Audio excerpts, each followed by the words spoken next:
Scene 7, in the countryside near the castle. This is Macbeth out there fighting. This is war, so we will see some fighting and not jousting, but back and forth with swordplay on stage.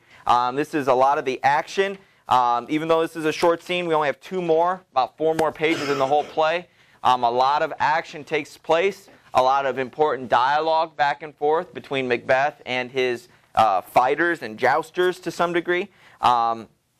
And we do see an appearance from Macduff. So how is Macbeth holding up? Because remember, he was a really good warrior. So his skills are probably pretty good.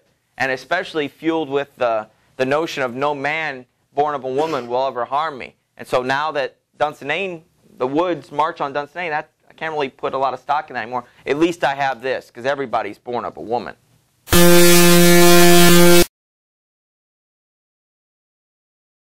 Scene 7, again in the countryside. Macbeth is finally out of the castle, out of his protection, out of the fortified castle, the stronghold that he was putting a lot of stock into a little while ago.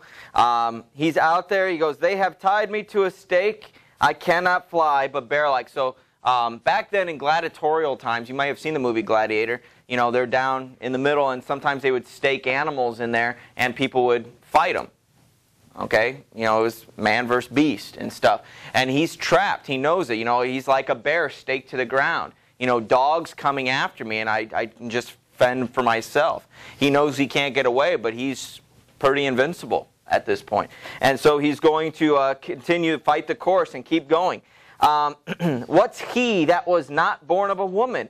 Such a one am I to fear or none. So I have nothing to fear because everybody's born of a woman. And so that's where he leaves it off. Young Seward, whose father is older Seward, who is the general of the English army that Edward lent Malcolm and Macduff to come back. The young Seward comes to fight, and he goes, "What is thy name? Thou'lt be afraid to hear it. Oh no, though thou callest thyself a hotter name than any is in hell, my name's Macbeth. The devil himself could not pronounce a title more hateful to mine ear. No, nor more fearful." And so he's very confident. Very cocky, very arrogant. 1, he's got the skill, but then 2, he's got the mindset of no man can beat me.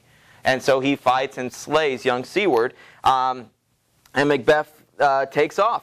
He's kind of a parting shot, mocking him almost. "Thou wast born of a woman, but swords I smile at. Weapons laugh to scorn, brandished by man that's of a woman born." So once again, remember Macbeth has those kind of lines that are very poetic almost and rhyming on his way out the door or at the end of a scene, his exits. And there's one of those there. Macduff comes out and ultimately, he's fighting, and he's ultimately looking for Macbeth. "Either thou, Macbeth, or else my sword with an unbattered edge I sheath again undeeded. There thou shouldst be. By this great clatter, one of greatest notes seem brooded. Let me find him fortune, and more I beg not." So he walks on, says these 8 lines or so, and then walks off. He comes out to show that he's out there fighting. We know Macbeth's out there fighting. We know who Macduff is looking for, and he wants him within his sword's, a length, so that he can enact his revenge.